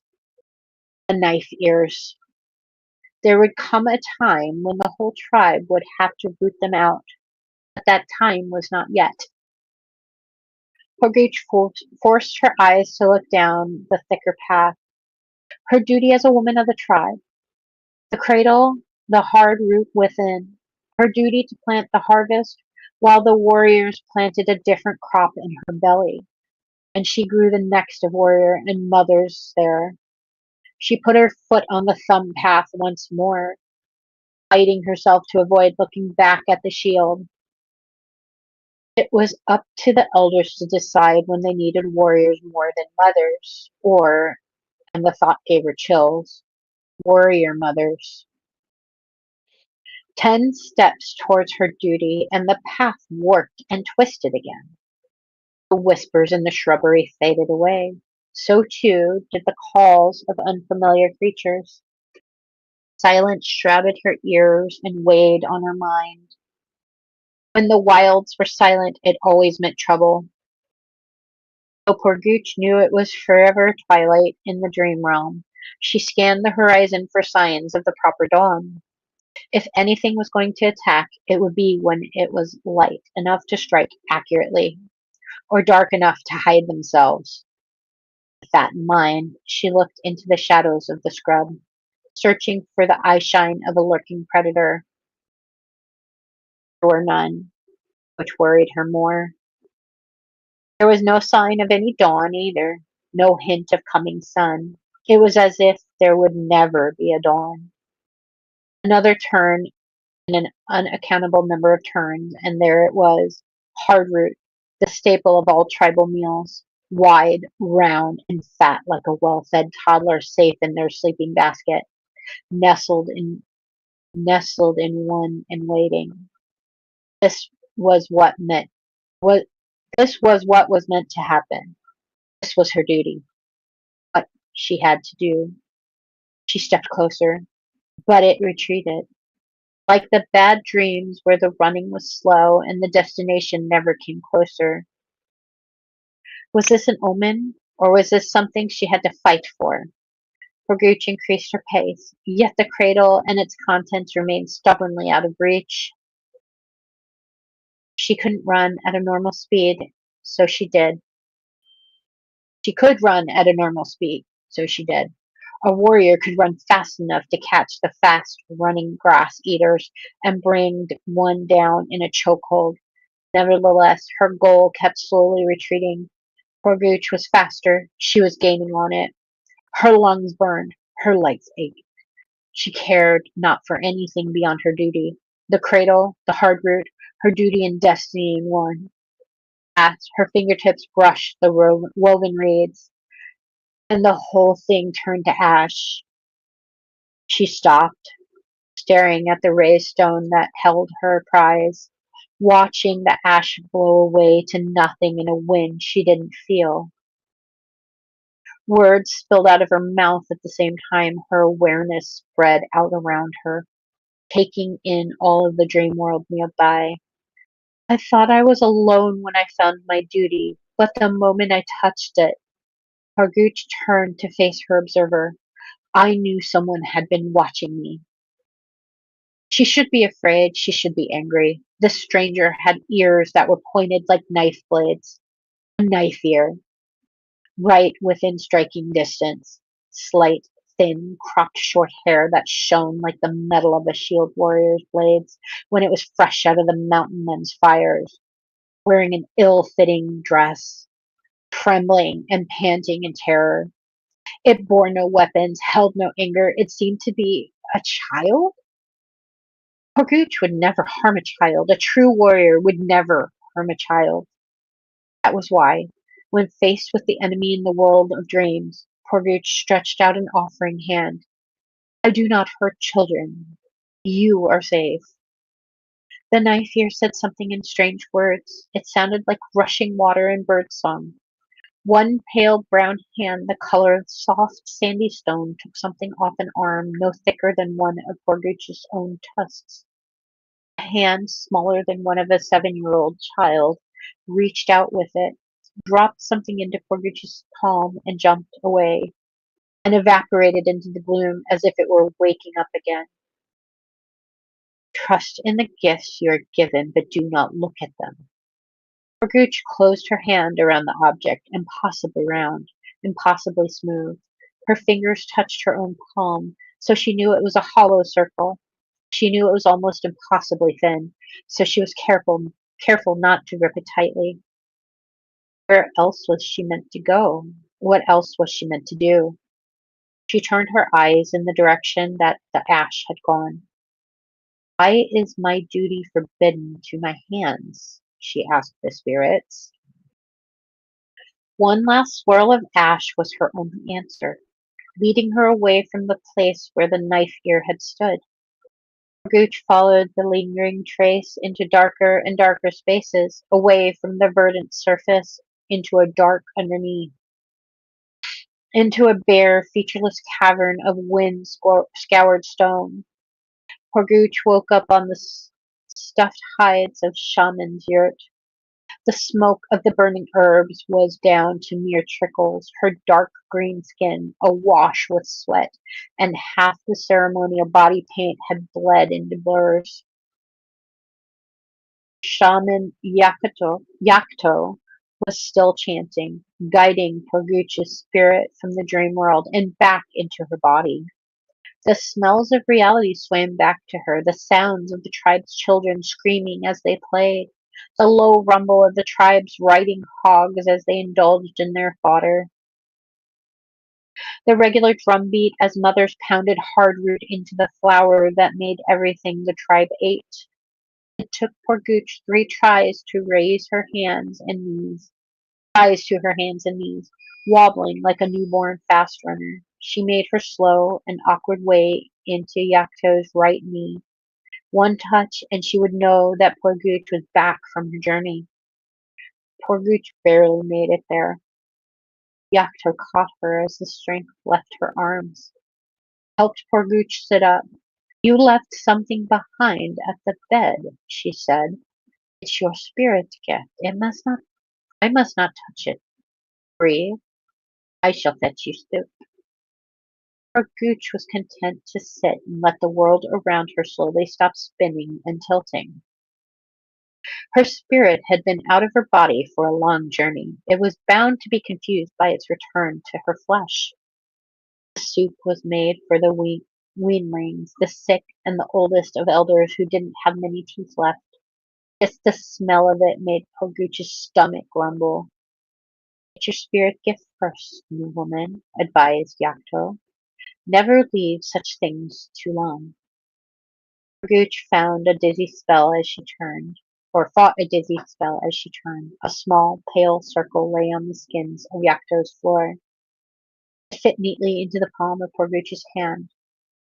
A perfect circle, impossibly thin, brown like a riding hog's hoofs, gleaming in the light that came through the yurt's door flap. It would not fit on any part of poor Gooch's body, so she put it on a leather thong and hung it around her neck.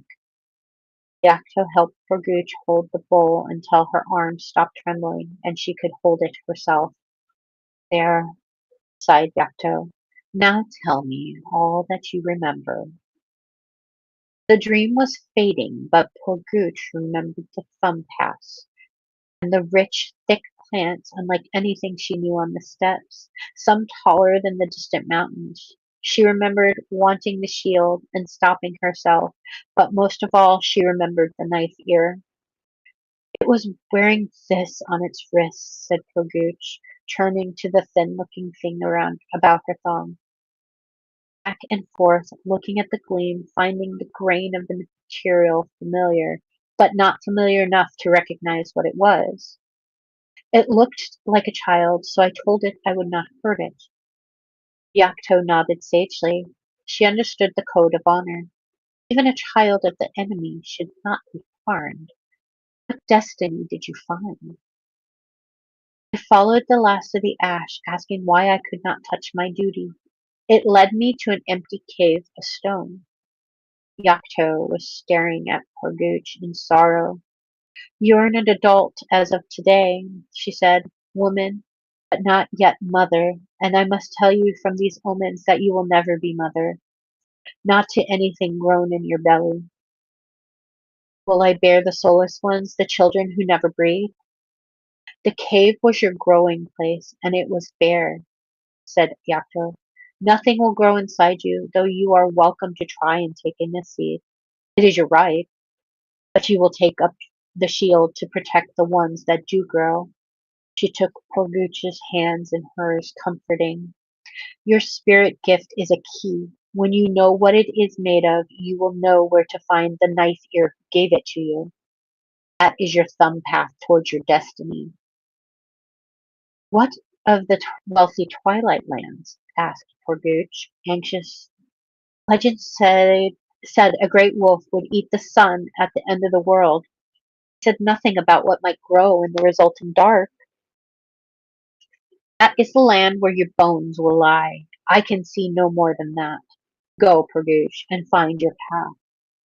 Her steps were unsteady as she left Yakto's yurt, so she found an easy sitting job of chopping up hard root for the warrior's stew cauldron. There was a swell-bellied mother at the other stump, taking the meat out of a slain invader beast, the ones with the crown of horns about their heads and the split toes like the riding hogs. The crowns made good fasteners and handles when they weren't making eating prongs. She prayed as she chopped hardroot that the omens meant something else, even though Pogooch knew that the prayer was futile. She prayed anyways and tried not to feel jealous at her as her neighbor's belly warped with the thrusts of her child. She spilled some hardroot from her hand, dumping it into the cauldron, and gave it no thought.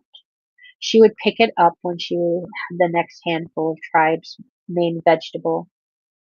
It was thoughtless work, done by routine. Porgooch didn't even need to think as she cut the hardy tuber into goblets, or gobits. Not until she picked up her spillings and realized that the chunk had turned the exact shade of her spirit gift. Her chunk was less glossy and rougher to the touch, but it was the same matter. Those stupid knife ears were so dumb that they made useless body decorations out of good hearty food.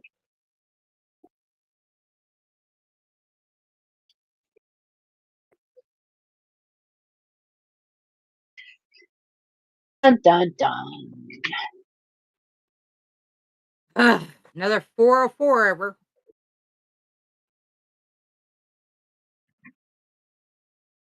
It was an interesting turn at the end there. Right.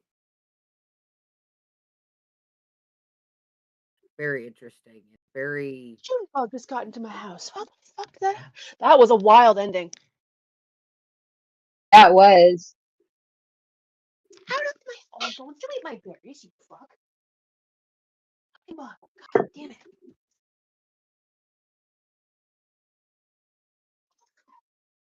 Okay. Last one. Finish Do I the use? sun. What? And then there was one, Death's Head, With a new Oh, I story. hate June bugs. with a new story. This is not the Spider Queen or Spider Goddess. No, that one is over. That one is done, I believe. That one is done. Other than some editing and some very polite hammering. Okay.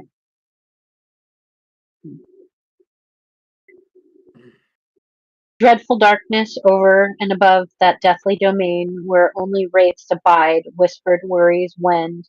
Was there a weary willow warrior and waylaid wanderer woke neath those nether clouds, Jamir night of oak spoke, climbed upon crags under clouds only to come here, a land long lost to my kith and ken. What of you, wanderer? Haljor is my persona prince, if that is proper. I am no noble, not yet. To earn a place of promise must come upon my leaving alive this mire of mist. Stark are the stakes, Sir Sycamore of the three trees, spoken so of seeing shadow storms upon them.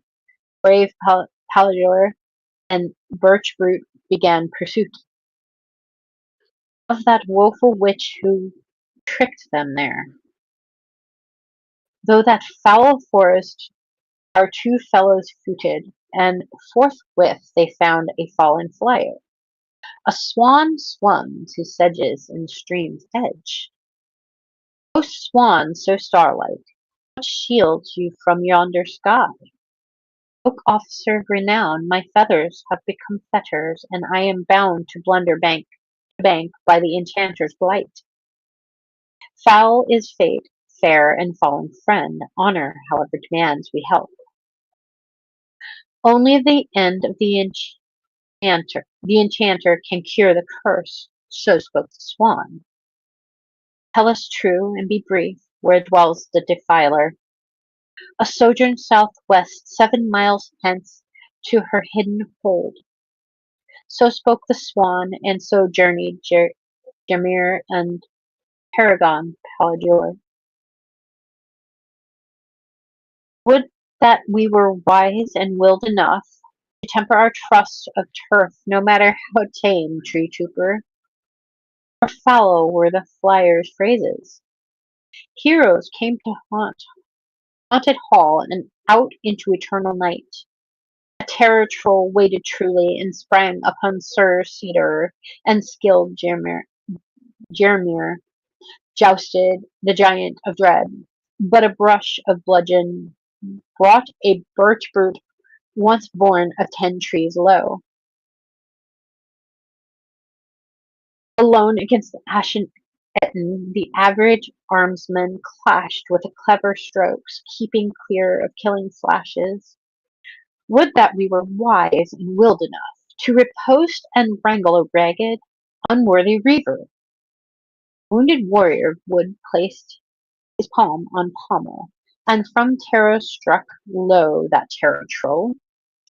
Gallant glowing Pallador pursued that giant, cross river to the castle of rain. Would that we were wise and willed, my terror troll, we truly must take our overthrow. Verily vanquished was that vermin, yet our chivalric cedar was woeful in will. I have helped not half against our ogre enemy, and now naught but knights await. Stop speaking such, you are yet a you of worth. Red Rider be still, I regard such rantings worthless. Oak Knight and Page of Personas parted in the darkness deep, decrepit downs, until a maiden's mourning brought forth both menfolk to a trickster's tower of terrible power. The sorceress did see and did send forth swan and swain. Palajor perhaps slew that paramour of the witch, and Jeremiah ended the jilted jackass's stares, lifted Sir Sycamore to the sorceress' fane, where that power she proudly poured forth was wiped without a weight, that sorrowful sorceress slain. Woe to wilful windows were that eye withdrawn, when late that foul forenoon was my looking glass found. Sorrowful signs told the sorceress of her slaughter upon the watching witch's well. The blooded brute of Birch, Page of Personas, did bring death to that destroyer damsel, and hence took her seeing spying sapphire. That polished pane showed the planet she had plucked them through the shining spellwork two sires. One of oak, the second of sorcery, did escape the darkness deserved. Death's Head? That, that was hard to read, but I liked I had to it. keep up just listening to it. I can't imagine reading it out loud. God damn. I was trying to breathe there, Drizzit. Oh my goodness. You did phenomenally. Done, done, done, by the way. Right. You're like, oh my God, that is. Everybody has got this thing here lately of, hey, let's see if we can make the host run out of breath before. 500 for base hours. Please. Oh, I liked where that's going, though. Please don't stop, Death's Head. I liked that. Oh, All right. just have to learn how to Now, breathe for that. now it is time for us to do the rolly rolls and see what's going on. Mind you, off screen while this was going on, because we don't have Izzy to run grabbing everything tonight, I went ahead and did the rolls, and we're gonna read them out, and then we're gonna vote, and we're gonna see how badly we're gonna be fucked this week by our lovely choices. I did not read them, I just literally copied and pasted. So our first roll is number 24. A character wakes up with a strange ability. They can hear other people's thoughts, but only for 24 hours. How do they use it? Starting first line, number 75. She couldn't believe it. The stranger was the man of her dreams. And dialogue, number 83. This isn't just about you. It's about what is best for all of us. Submitted by me.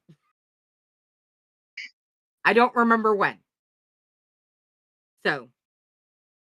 Packing the readers, maybe? It could have been Packing the Readers. It could have been 100 of this. So. You see that over in chat. Dix, are you putting up the poll or am I putting up the poll? Who's putting up the poll?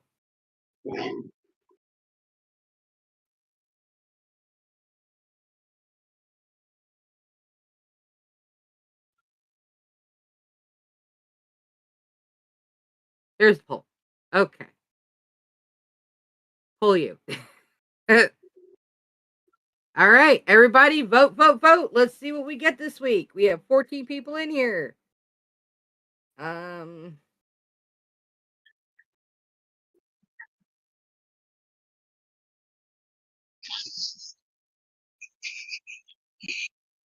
the poll?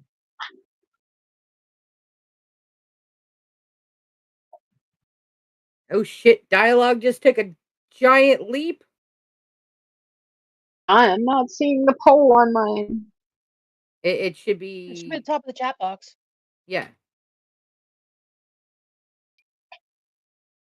Not over Try here. refreshing. I'm gonna try on my phone. Okay. Yeah, I had to do it on my iPad. Well, right now we are 9 votes in out of 14, and we're 7-4. Dialogue over opening line. So, which is weird because last week concept took off like a bat out of hell. So, got 13 out of 14 voted.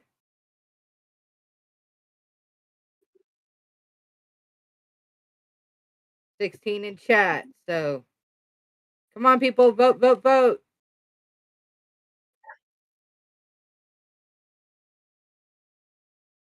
That's fine. Oh, we got 20 people in here. Come on, guys, vote. What are you voting on? You heard the word. They heard the word what? poll and came running. Yeah, people heard vote and came running.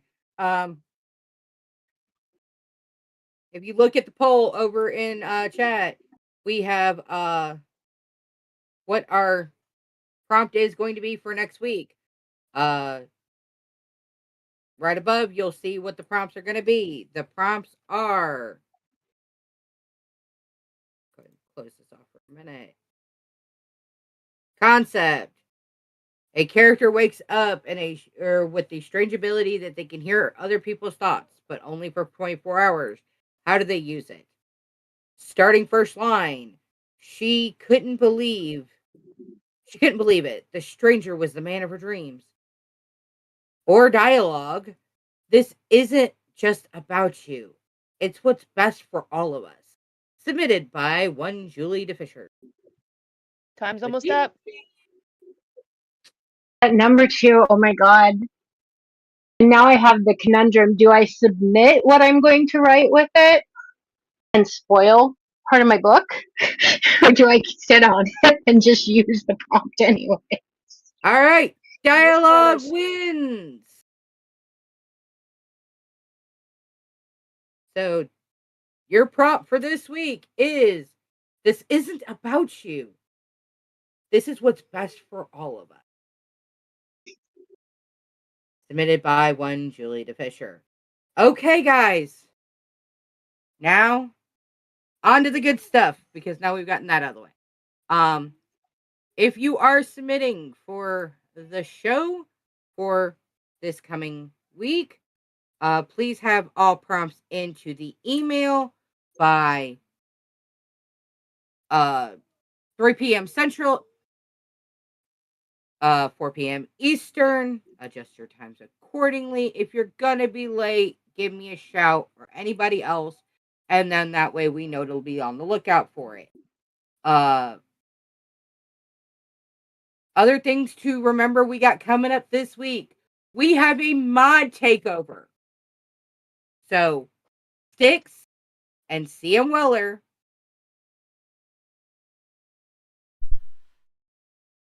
Hey everybody in chat. This is not an audio bug going on or a technical difficulty. This is Styx speaking. And as a moderator, I have muted our lovely hosts here because this Friday it is a mod takeover. Myself and Bitzer will be interviewing our lovely hosts, and they have no control over the questions that they will be asked by us and by you, our lovely viewers. So bring your most deranged, unhinged questions you have always had the burning desire to have answered, and we will unleash them on our hosts. I will return the power back to them because I choose to. Remember.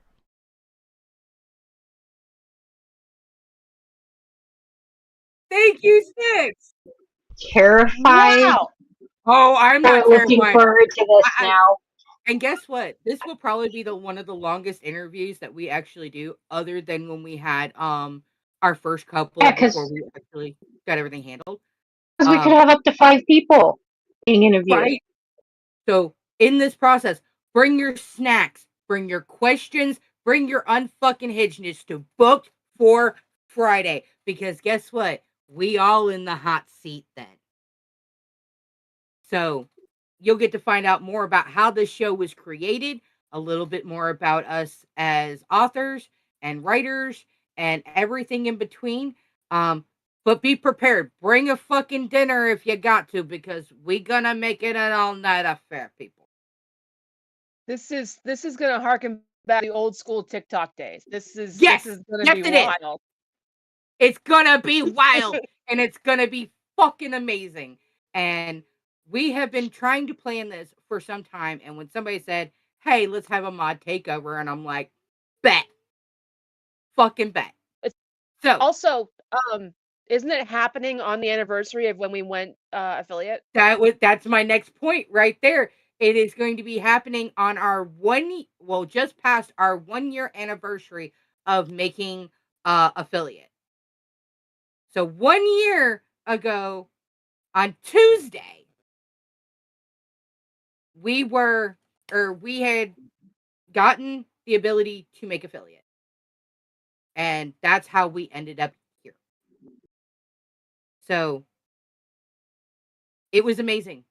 And I cannot be more proud of the progress and the people and what we've done for this show. So you want to know more? I need you to go over to the little spots and subscribe to the newsletter. You know anybody who actually wants to be interviewed, whether they are a cover artist, editor, if they are book fucking related, we want them on this show. So please go over, fill it out. Also, if you do fill it out, you will be getting an email back from the Hold My Pen Promptcast email. Check your spam boxes. That way we can collab and we can get you scheduled. I'm no longer sending out blast emails because we're not getting a whole lot of them in together. And that wasn't working out in our favor trying to get people scheduled. So it is what it is. But yeah, we're going to have a wild night on Friday. Come back for another wild fucking night on Saturday. And you know what? Have an amazing fucking weekend. You know, don't add to the population, don't subtract from the population. You get your ass arrested, assert fucking dominance, but don't call my ass for bail money. We all fucking broke in this bitch. Okay. Do it, but if it is for a good reason, we might put money on your commissary. We might take up a collection. Other than that, be brave, be bold, but always stay humble. And we will see you guys here on Friday night for Book for Friday. We love you guys. Have an amazing week. And don't take yourself too fucking seriously. That's all we got here tonight. But bye, guys.